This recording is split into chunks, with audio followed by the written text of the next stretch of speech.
David R. here. Today I'm going to talk to you about this book, The Rational Male, Positive Masculinity by Rollo Tomassi. This is the third volume in the series. This is volume 1, and this is volume 2. Now this book here is divided into 4 sections. The red pill parent, the feminine nature, social imperatives, and positive masculinity. In the introduction, Rollo explains why he wrote the book by asking, "So, you want to know what my problem is?" He says, "My problem is living in a world teeming with young men who've become so conditioned to believing that anything remotely masculine is to be ridiculed, vilified, or subdued until they have no concept of what conventional masculinity truly entails, much less pass off even the possibility that it could be something positive and attractive. My problem is when a personal beta friend swallows a bullet because he literally can't live without the girlfriend who left him. My problem is dealing with a 17-year-old girl who witnessed her new boyfriend being stabbed 30 times by her ex-boyfriend because he believed she was his soulmate and would rather live in jail without her than see her with that guy." These quotes will make more sense to you as we progress through the video. The red pill parent.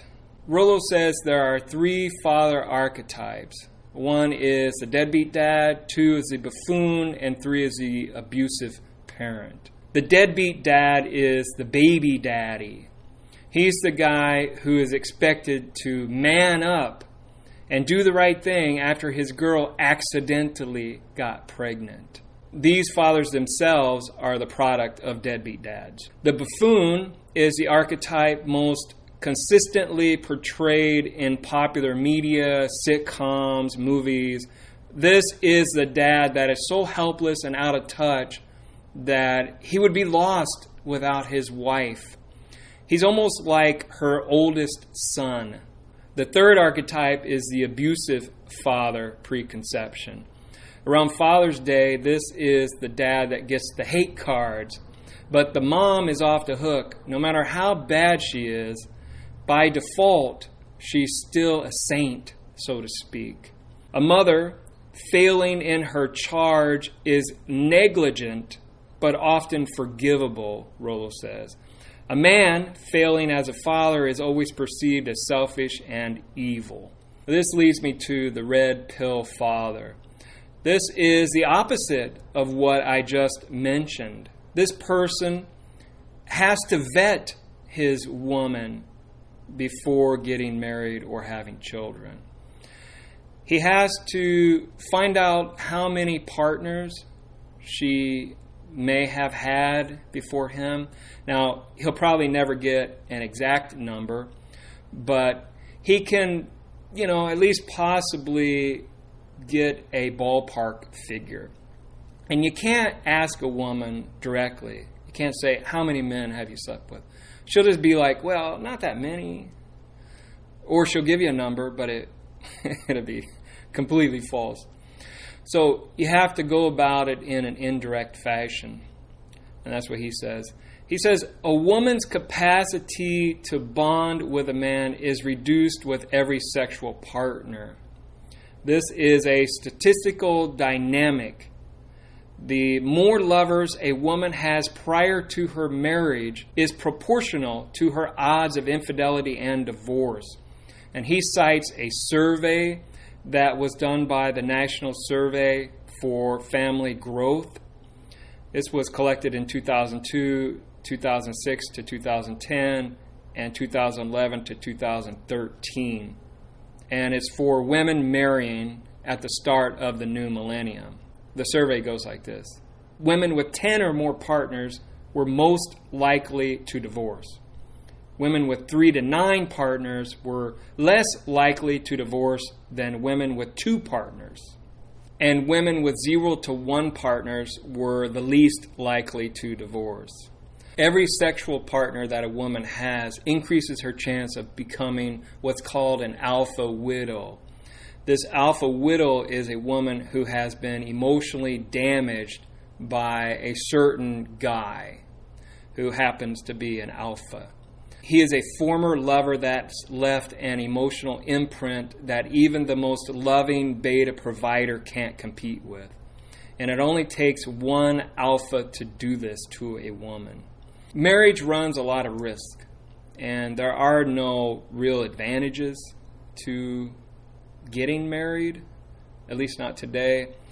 It's mostly a downside prospect. He says that you could lose your kids at any moment. You could be removed from their lives at any time. Men are expected to live by two sets of books. There's the old books and the new books. And the old books were applied to marriage when it wasn't necessarily a legal contract. It was more of a social contract. And the new set of books, or second set of books, came after the sexual revolution and took preeminence. And this is where open hypergamy exists, all the social and legal paradigms. In the old days, before the sexual revolution, that would have been okay, I guess, to get married. But after the sexual revolution, it's just not something a guy should do. Women still cling to the old order when it comes time for a man to be a husband and a father, but they also cling to the new order simultaneously by expecting him to basically be a slave to the feminine primary social order. So there's two things going on at once that they want you to be aware of and to basically act on their whims. If a woman says, no, I want you to be a real man today, okay, but then tomorrow you're not supposed to be a real man. You're supposed to worship the feminine and be a beta. So if you ever become a red pill father, Rollo says to give your red pill son this advice. I've listed 10 of these. There are 31 in the book. The first one, non-exclusivity. Spin plates, play the field, date lots of girls. 2, physicality and alpha character. Looks, body type, lift weights. But an alpha attitude matters more. 3, don't chase. Let girls come to you. If you pursue, do so in a calculated way. Pursue and retreat, push and pull. 4, the value of ambiguity. Keep her constantly guessing. Always imply that you have options. 5, niceness will never get you laid. If it is a friend she sees, that will be her lasting impression of you. Even if you change, her impression of your personality will be that of a beta. 6, shit tests. Understand shit tests and learn to master them. 7, men and women have different concepts of love. Women love opportunistically, men love idealistically. If you demonstrate lower value, their love for you will evaporate. 8, the medium is the message. Women don't send men mixed messages. Their behavior is their message. Believe what they do, not what they say. 9, practice makes confidence. Approach and open often. Your game success is directly proportional to your practice. 10, charm is treating women like little girls. Tease relentlessly. Treat her like a little sister, basically. The feminine nature. What is solipsism? Solipsism is a philosophical idea that only one's own mind is sure to exist. It's an extreme preoccupation with and indulgence of one's feelings. It's egotistic self-absorption. Rollo offers a quote from Hillary Clinton that best describes solipsism. Here's that quote. Women have always been the primary victims of war. Women lose their husbands, their fathers, their sons in combat. Women have to flee from the only homes they have ever known. Women are often the refugees, from conflict, and sometimes, more frequently, in today's warfare, victims. Women are often left with the responsibility alone of raising the children. Hillary's interpretation of the experience between the sexes is an example of solipsism, because you and I know that the first primary victim of war is the soldier, and the secondary victim is the woman with the children. But in Hillary's view, she doesn't see it that way. She sees women as the primary victim, not the men. She believes that everyone else shares her worldview. And this prioritizes feminine hypergamy, which is the idea that the primary victims of war are women, and there's not even an afterthought of men being victims at all. So a women's mental point of origin begins with their self-importance and their offspring's survival. Women don't place as much value on truth as men do. They place more value on self-preservation. With that being said, women's mental point of origin, solipsism, presumes that the entire world outside of her agrees with her imperative and mutually shares the importance and priorities of it. Social imperative. Before I continue, you have to understand that this book contains information that you won't find anywhere else. You won't find it in media. You won't find it in mainstream books or news or movies or songs or whatever. This kind of information is probably considered taboo on some level, especially with feminists. Rollo says, if you want to know who holds power over you, look at whom you aren't allowed to criticize. We men aren't allowed to criticize women's behavior or even oppose abortion, which is the murder of a child, because that's male privilege. Feminism has never been about equality between the sexes. It's been solely about fempowerment. A feminist social structure is one founded on ensuring that the most undeserving women, by virtue of being women, are entitled to and assured of the best hypergamous options. This is why you see overweight women with thin men. Or look at Pierce Brosnan's wife.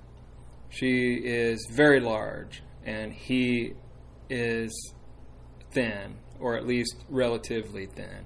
I mean, he looks a lot better than her, I'll tell you that. With that being said, this kind of default entitlement is a result of the sisterhood uber allies, as Rollo calls it. He says, it doesn't matter what worldview, ideology, conviction, or political stripe the opposition holds, men, masculinity, and anything contrary to the feminine primary social narrative will always be a common enemy of the feminine imperative. Anything pro-masculine is vilified, and it's an easy target. Positive masculinity.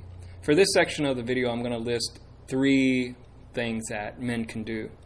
The first one is, when you meet up with men, have a task that you can do together. Don't just meet up and talk or have a few beers.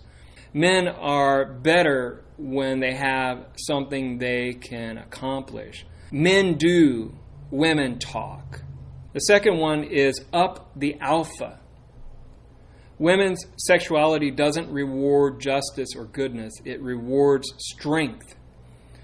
That's why they go for the bad guys, the villains, because they value strength over goodness or justice. This is a guy who just gets it, as Rollo says. He's a guy who maintains frame even to the point of arrogance. He improves his circumstances for his own benefit. You see, put yourself first. 3, stay in shape. Rollo says, nothing kills married sex faster than one or both partners letting themselves go physically. By staying in shape, you send a message of confidence and imagined competition for your attention. Basically, your wife or girlfriend may think that other women are looking at you. And so she may try to change her appearance or at least give you more sex. In conclusion, I suggest you read this book and books like it. You will learn a lot about how to be a man. In years past, fathers would pass on masculinity to their sons. It wasn't something you'd have to read in a book, but times have changed. We have to read about it and try to hang around men who are more masculine. Anyway, that's all I got. Talk to you later. Bye.